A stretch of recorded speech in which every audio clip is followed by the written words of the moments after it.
Yes, it's a picture. I'm getting a picture for my Roadster. The rookie card of Gary Vaynerchuk, the rookie car of Elon Musk. Today is a big day at our house. This Roadster has been a big part of our family for the last like 5 years. Ever since I rode in the next gen Tesla Roadster, that night that Elon Musk unveiled it, I have been in love with the Tesla Roadsters, and this has been a part of that story. Once I earned a free next generation Roadster that at some point will come out, I took my deposit from that Roadster and I put the money into this and bought this car. Fell in love with it so much that I bought a second one. And now here I am many years later with 2 Tesla Roadsters. Now these things are incredibly difficult to find, difficult to buy out there. The prices have gone up a ton. And the reality is, my son is turning 16 pretty soon, and I need some garage space for him. And so it is time to part ways with the What's Inside Blue Tesla Roadster, and today that's gonna happen. The reality is I love this car, it is fantastic, and I love my red one. And I do think that these cars are gonna be worth $250,000 pretty soon, and could push $1 million. I know that sounds crazy, but they made so few of these Tesla Roadsters, and Tesla has changed the game for not just electric cars, but the entire automotive industry. So I thought, what better way to sell this thing or to get rid of it than to do it in one of the craziest and most what's inside way possible. Yes, you saw the title of the video. I am trading this car for an NFT. To be specific, a VFriends NFT from our friend Gary Vaynerchuk. And if you don't know what an NFT is, basically it's a JPEG. The person that I'm trading this car to for the NFT is gonna be here in a little bit, and we'll explain more to the story and what's happening, and we're gonna make it official in this video, make the swap. He's gonna drive off in the Roadster, he's gonna transfer the NFT to my crypto wallet, and it's gonna be a done deal. And looking back on this in 1 year, 2 year, 3 years from now, it could be a monumentally dumb decision, but it also could be a great decision, but only time will tell. And you guys will be able to keep up with it and watch it online and be able to go, yep, that was a dumb decision. I am hoping that this is a good decision for both me and the person that is trading it, because I think these cars have a lot of value for a long time. And I do believe in NFTs, but more specifically, I believe in Gary Vaynerchuk and the projects that he's doing with VFriends. I am super excited and a little bit nervous for this video today, but let's do it. You know, one thing I'd say to anyone who's considering buying this car is you're not just buying a sports car, you're actually helping pay for development of the mass market vehicles. All free cash flow goes completely into driving the technology to lower and lower costs and making it more and more available. The first internet collected the information. The second internet created the framework for communication. This third thing, this Web3 NFT thing, it's going to capture the consumerization of assets. In the next 5 years, there will be an aha to what NFT, blockchain, smart contracts mean, and the stakes are high. This is a wrestling belt that is cut in half. We did a video with Gary a few years ago where we cut this in half. This smells awesome. It had signatures of some of the most famous wrestlers ever. He explained how business is like wrestling, and it kind of blew my mind. I'm pretty hardcore about saying that nobody's really my business idol, but when I'm forced into it, I do say that Vince McMahon and Walt Disney are 2 people I think a lot about because they're storytellers. And the way that my life now lives, and I've met so many people at this point, the one great regret is that I didn't get to meet Macho Man. We went to New York and we were on his podcast for like an hour and a half. On this episode, these 2 YouTube legends stop by. He was super nice to Lincoln in making this little kid that was like 10 years old, 11 years old, he was just a little guy, comfortable to be on this podcast with this icon of media and marketing. Based off of being on the podcast, and for him to hear about on YouTube and how we've crushed it over the years and kind of used the things that we've learned to grow our business from being a science project to cutting open a wrestling belt, but actually making something that is a business and successful and also fun that's a family business. He wanted to feature that in his book called Crushed It. It was like a 10-page or 12-page case study about our experience of being YouTubers and how we crushed it.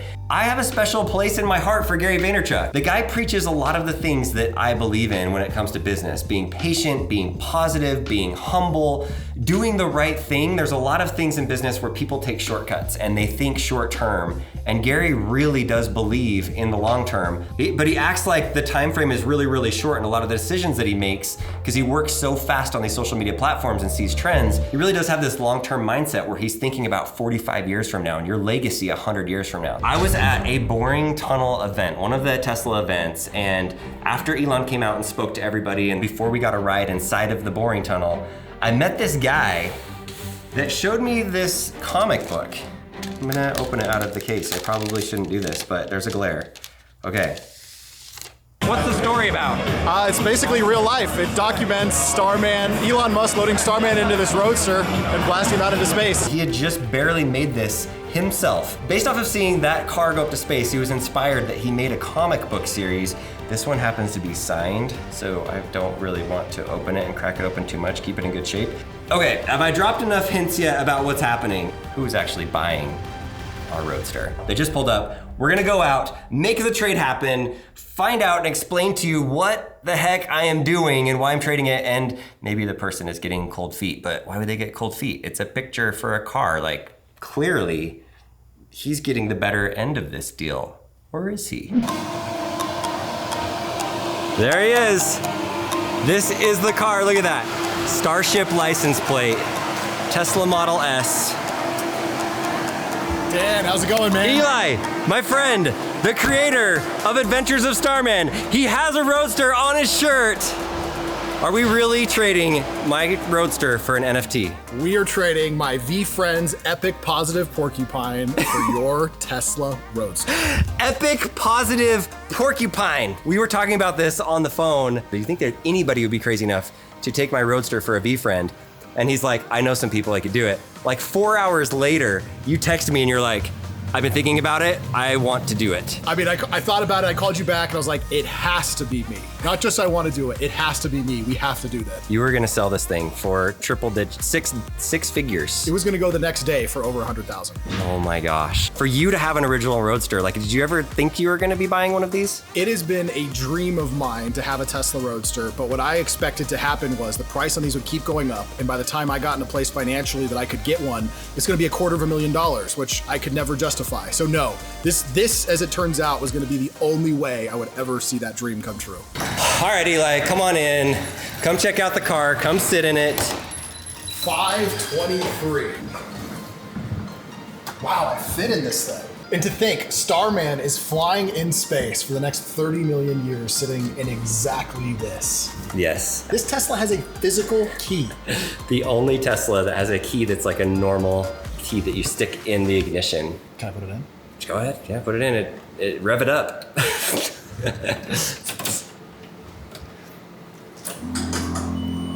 Wow. I really do feel like this is in a way gonna be like the Model T of electric cars. This is the one that car collectors, if you wanna have an electric car, this is the holy grail. Last chance, let's make a decision here. Are we going through with this deal? Are we going to trade one positive Porcupine VFriend NFT? Did I miss anything about what that is that you said earlier? Epic. We'll trade one of those for this blue 523 Roadster. Let's go sign the smart contract. Are we doing it? Should we handshake on it? Just shook hands. That's like as good as a smart contract, right? Between us, absolutely. Between us, but in reality it's not. The blockchain is a lot more official. I don't know how I trade my car on a blockchain. Are you signing off on this idea? I am signing off on it, although I'm very sad because the blue Roadster is my favorite. I think making like calculated risks is a good thing to do, and I love Gary and I believe in his brand. I am all in. Owning this NFT also gives you real world benefits. Gary Vee is doing a conference for the next 3 years called VCon, and the only way you can get in, your ticket, is you have to be an owner of the NFTs. If it was any other person that made an NFT, I don't think you'd be okay with getting rid of the Roadster. I definitely wouldn't. I actually thought that you bought it before, because I kind of said, I think this is a good idea. I think you should do this. And whenever I say that, normally you go and buy it. And so I was actually surprised when I asked you, I said, did you not get one? And you're like, no. She said it's a good idea. She didn't say buy it, but she said this is a good idea. That's just what it as means. good. If I say this is a good idea, that means you should buy it. explain to me, as if I'm a dummy, which I am, explain what is an NFT? Because we are trading a lot of money here. A car for one NFT, we gotta know what the heck is an NFT. So an NFT is a non-fungible token. Why that is significant is it's different from crypto, like this, as a whole unit. And it is an asset that is minted on the blockchain. So depending on what the concept is, an asset that people can buy and sell, it can trade, and it can even come with physical, tangible consumables. Wow, this is really smart. This is like chemistry. I wasn't good at chemistry in school. Every VFriends holder gets access to VCon. You want into VCon? You gotta buy a VFriend. Every concert ticket that you will buy in 5 years is going to be an NFT. And the short of it, why is this NFT that I have from Gary Vee and VFriends so valuable that you called me to ask if I was willing to trade it with the Tesla Roadster? Yes, this is a good question. I'd like to know the answer to this. Why is it that valuable? It comes down to as simple as supply and demand. There's 10,000 tokens, and the amount of demand for the token is so high that the market equilibrium price for a token is now starting at $60,000. Why people want that is a longer, complicated conversation for another time, but the fact is they do, and they're willing to pay real money for it. There's almost no difference as far as like the money perspective goes by having it, whether it's in a collectible car or a collectible NFT, it's still collectible, and it's money that, while I don't want it to go to zero, if it does go to zero, that happens. We still have other money that is saved for our family. We are not gonna go hungry based off of the ups and downs, or the downs more specifically, of the NFT. So a lot of you that are watching this, don't go trade everything you own for NFTs. Should we move forward with making this trade? Okay, I think we're ready to do this thing. Here is what's happening. We have the title right here. This is the title to the car, a physical title, and the key to the car. I have to sign it on the back. He is logged into his wallet, or his account, where he can actually access the wallet and make the transfer to my wallet. So one thing about NFTs is that with every NFT purchase, the original person that created the NFTs receives a royalty. So for any public sales, VFriends gets 10% of the transaction. 10%, that's a lot. Gary is making money every time this trades. That is a lot. Do you think Gary is going to like that we're doing this trade, or not like it because he does not get a 10% royalty off of me giving you the Roadster? The 10% royalty he's missing is a fraction of how cool this moment is for the VFriends brand. Okay. Go to receive. Okay. Receive. Yeah, receive. Now this is important. You never want to manually type out a key phrase, because if you make a mistake, if one character is wrong, your NFT is gone. Forever. Not recoverable. Okay. So no pressure or anything. So you touch the copy. Hit copy. Okay, it's copied. Perfect. Okay. Now, you go to Discord. Okay. And click here and hit paste. All right, at this point, there's no return. This is gonna be recorded on the blockchain. You ready? Whew. All right, there she is, Positive Porcupine, that beautiful picture that Gary drew himself. He did. Gary Vee drew every single one of these things. I'll be honest, this stresses me out. There's no practical reason for it to. We have a good process. It's going to work, but I am stressed out. If he pushes this button, something that is worth 6 figures, as of right now, hopefully by the time I put this video out, it's still worth that much. It hasn't gone to zero. Help us out, Gary Vaynerchuk. We're transferring it. All right, here we go. Oh, it's connecting to his This is it. MetaMask. This is where I sign the smart contract. Costs $13.40 in gas fees, Ethereum. It's now being sent across the blockchain. Oh my gosh. Eli's doing this. A Tesla Roadster for an NFT, for a VFriends, Positive Porcupine. This beautiful picture of this little guy is coming my way. I'm nervous. My stomach's growling right now, and I don't think it's because I'm hungry. I think I'm just nervous. A VFriend. It's done. Success. Is it though? Yes. I don't see it. There's a soldier. There's that guy. There's COVID. There's the dragons. Oh! I've got it. This is it. The porcupine, Positive Porcupine, the VFriend, is now mine. Only one person in the entire world gave this a heart, a favorite. I'm gonna ask a favor of you guys. Go find my little porcupine guy, Positive Porcupine, and maybe I'll put the address in the description. And if you have a MetaMask or an OpenSea wallet, whatever, give it a favorite. Push that heart. Can we make the Positive Porcupine the most favorited VFriend out there? If this thing goes to zero, at least I will have the most hearted VFriend NFT in the world. I might not have a Roadster. The transaction has happened. I now have the V-Friend, you now have the title. The only thing left is key. This is really happening. This Roadster is leaving my garage right now.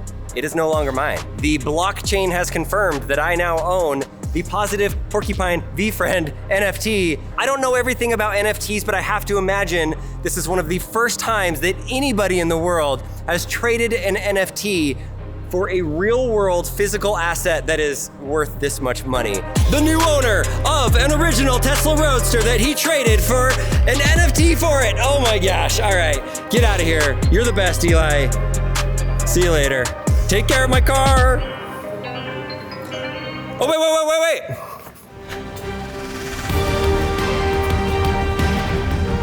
You forgot something. Oh.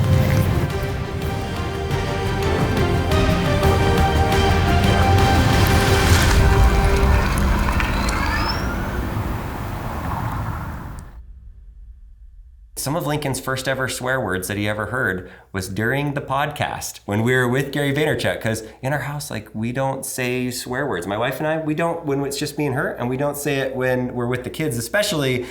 But we went on the podcast and this New England Patriots fan called in and started talking about the Patriots.